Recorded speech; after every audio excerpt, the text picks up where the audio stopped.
1974 was a big year for professional basketball. And it wasn't just because of this famous game-winning skyhook.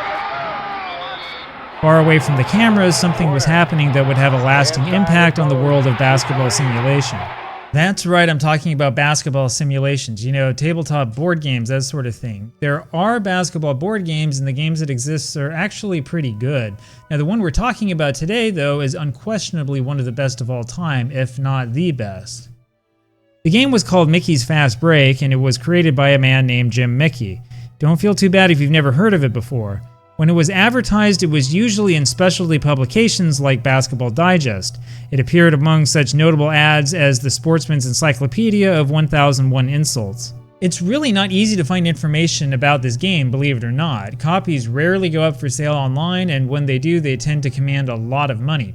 And yet every single major basketball simulation out there today owes at least something to this game, so let's jump in and see how it works. Play revolved around these so-called player determination cards, which are really just fast action cards.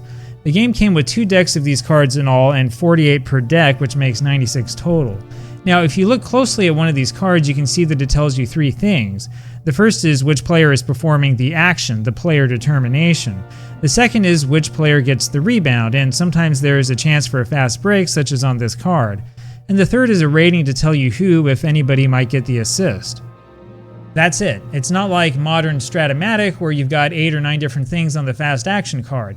The design, though, is kind of similar. In fact, I would argue that you can see how Stratomatic received inspiration from this game. Now, the player cards look like this one for Kareem Abdul-Jabbar.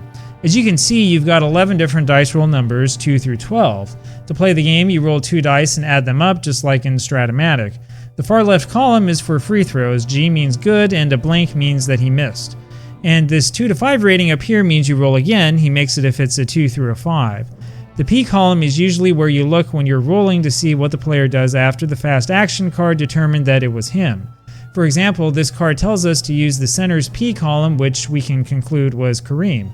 As you can see, Kareem is a good shooter. He's got quite a few chances to make the shot.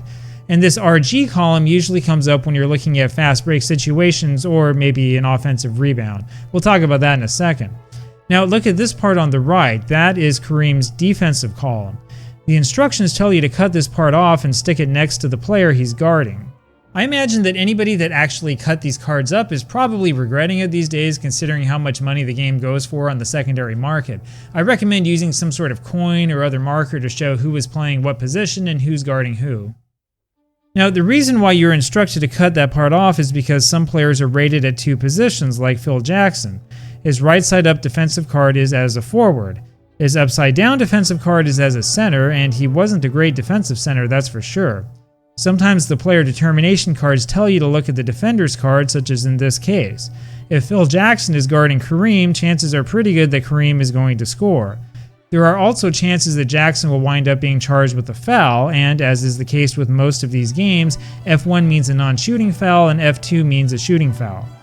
And well, that's pretty much the basic flow of the game. I mean, the only other part is rebounding, and rebounding is comically simple. Let's look at the card that we just saw, but look at the rebounding section instead. Here we see that the card is calling for a rebounding matchup between the offensive and defensive guard. So just for fun, let's say that we've got Dick Van Arsdale on offense, and we'll have Calvin Murphy on defense. Van Arsdale's offensive rebounding rating is up here. It's the number next to guard. Murphy's defensive rebounding rating is up here at the top of his defensive card, again the number next to guard. Looking at that card again, it's simple. Van Arsdale gets the rebound. Some cards, like this one, have you roll 1 die and add it to the total of one of the players to give them a slight advantage. And that's it. That's literally the entire rebounding system. You draw a new card every time you get a rebound, but don't worry about that. Unlike Stratomatic, the timing mechanism is not the play action cards. Instead, there's this simple game clock where every tick is about 12 seconds. You move the clock 1 space every time you draw a new card, unless you're drawing one for rebounds. And assists are also really simple. I mean, crazy simple. Let's look at that last card again. The assist says PM2. PM here means the playmaker, which is how Mickey's Fast Break refers to the point guard. The rules tell you to choose the guard with the best assist total to be the playmaker, so think of John Stockton or Magic Johnson, that kind of guard. So let's say that Pistol Pete is your playmaker, a good choice. That card says PM2, right? Look at the range next to AST on Pete's card. It's a 1 through 5. 2 is within the 1 to 5 range, so he gets the assist. That's it. There's no need for math, no need for figuring things out, none of that stuff. It's a marvelously simple system. Now, there are a few other things I'll go over, things that you'll run into as you play the game. The most obvious, of course, is the fast break system, and there's a reason that the game is called Fast Break. Okay, let's say that the defensive guard got the rebound using this player determination card. You see that part at the bottom? FBO means fast break opportunity, and left lane means left lane. Every team has one of these fast break cards. This is the one for the Celtics, as you can see. We drew the left lane, so we then look at the left lane column and we roll the dice. The result tells us whether to use the player's RG column, the defender's column, or if it's no outlet pass. No outlet pass means that they screwed up the fast break. You draw a card and you move the timer. Notice, by the way, that a fast break does not move the timer if the team does it right, since you're not drawing a player's card. It's a really simple system that works extremely well and is really intuitive. Now, there's one other concept that I need to explain to you. That's the trigger man. The trigger man is a fancy way of referring to the player that the team's offense revolves around. There are extra chances for him in the player determination cards. Every team comes with one of these cards to tell you who the trigger man and playmaker should be. Look closely, you'll see that Jim Mickey even accounted for possible substitutions when he created all of this. Anyway, Kareem is clearly almost always going to be the Bucks trigger man for obvious reasons. The rest of the basic rules are really easy. To start the game off with a jump ball, each coach rolls a die and adds it to the center's jump ball rating. Kareem has a +3. Phil Jackson, meanwhile, has a 0, which means you probably don't want him to be your starting center. And the player with the highest number after you've rolled the dice and added it to these numbers ends up winning. That means that the coach draws the player determination card and gets on with the game. And we're seriously almost done with everything in this game. This is like the exact opposite of the Stratomatic Advanced game, where I had to keep checking the rulebook over and over again and still got it wrong in the end. Sometimes you see a loose ball foul under the rebounding instructions like on this card. You just do what the card says and roll the dice. Sometimes the rebound result sends you to the tip chart. You go to this chart and you roll the dice. There's also a chart for rebounding a missed free throw. You can intentionally foul if you want. This is obviously for late game situations. There's a chart for when you need to do that, and it's also really simple. And there are also simple instructions for determining a rebound after a blocked shot. Now, unlike most other games, in Fast Break you have a 24-second shot violation if you've drawn 2 fast action cards without a shot, unless there's only 1 minute left in the quarter.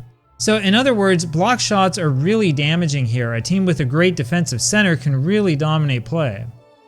But there is a way around that. A coach can call a pressure shot. The difference here is simply that the player with the ball is forced to shoot. You look at this column on the statistics sheet that comes with the game. It's really that simple. Now, there's one other thing that you need to know about this game because it comes up in other games. It's the assist rule. Look at Pistol Pete's card again. See the assist results here? That means an automatic basket. So we roll the dice again and we look at a different chart to see which player got the pass from Pistol Pete. And this is the chart you look at. Replay's A results and the Dazzler and Stratomatic literally come straight from this, at least I think so. I don't know if Mickey's Fast Break was the first game to have this particular result, since there are some older games that I haven't played yet. However, I do suspect that it was. And, well, that's pretty much all that there is to this game. I told you it was easy. Fast Break seasons were produced from 1973 to 74 up through the 85-86 season, so you've got a card like this for John Stockton. Notice that he has a 3-point attempt written here on the card. It's one of the few changes that came to the game. Mickey also created an alternate trigger man. This was basically the number 2 guy in the offensive flow on the court. So think of the trigger man and the alternate trigger man as Batman and Robin, which is how most people who talk about basketball these days refer to that concept. It's a genius system and it reflects coaching strategy in the NBA extremely accurately. The later seasons also include something called the defensive center rating that helps players exploit height differences. Some defenders have one of these DEF-CEN ratings on their cards, which triggers this along with a letter and a number. In this case, it's T3, which means taller by 3 inches.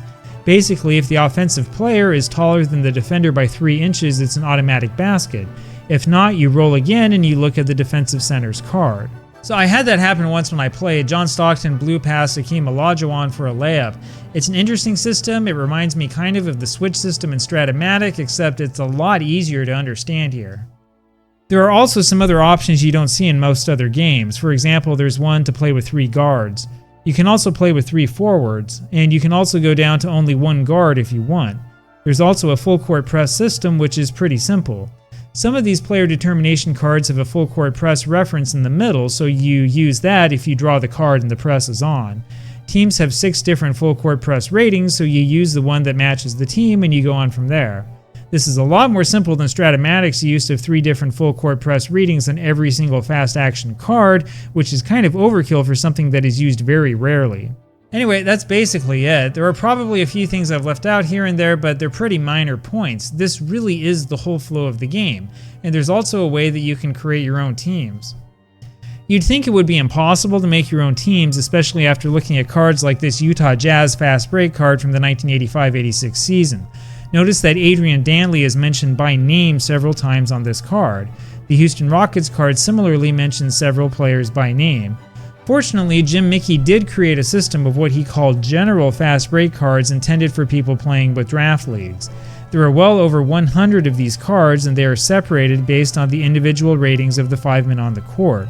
Mickey also created a system for identifying which players should be the triggermen and alternate triggermen. He also created options for handling situations in which draft league teams don't have a clear triggerman. And he also expounded a bit on the instructions for creating the fast break cards. There's also this warning that developing cards for the game is probably harder than you think. But the nice part is that we could theoretically create our own fast break cards for modern seasons if we really wanted to, and that's kind of a necessity since the game has not been sold for decades. You're probably wondering what in the world happened to this game. It was advertised and remained for sale from 1974 through sometime in 1986. Sadly, Jim Mickey sent this letter out sometime in either late 86 or early 87, and that was the end of the game. But the legacy lives on, and I really mean that this time. It's not just a figure of speech. This game really does live on. As I've said a couple times, the current Stratomatic basketball board game was clearly heavily influenced by Mickey's Fast Break in many ways. We haven't played it yet, but it's also obvious that Replay Basketball was heavily influenced by Fast Break, in particular this rebounding system. And of course, the somewhat obscure game Hoops borrows heavily from Fast Break to the point where you could probably consider it to be an updated version of Mickey's game. And as I play through these games and tell you about them, I'll point out the similarities and differences with the Fast Break system, because every game has a lot of similarities with this one. Now, Mickey's Fast Break was not the first board basketball sim. It was the first to have a really good flow to the game, however. It's a simple game, it's fast to play, it's easy to learn, and that's really saying a lot for tabletop basketball sims. Anyway, special thanks goes out to Rod Hess, who generously provided me with these scans to allow me to test the game and analyze it. Check out his channel, Rod's Tabletop Hoops, at the link in the description.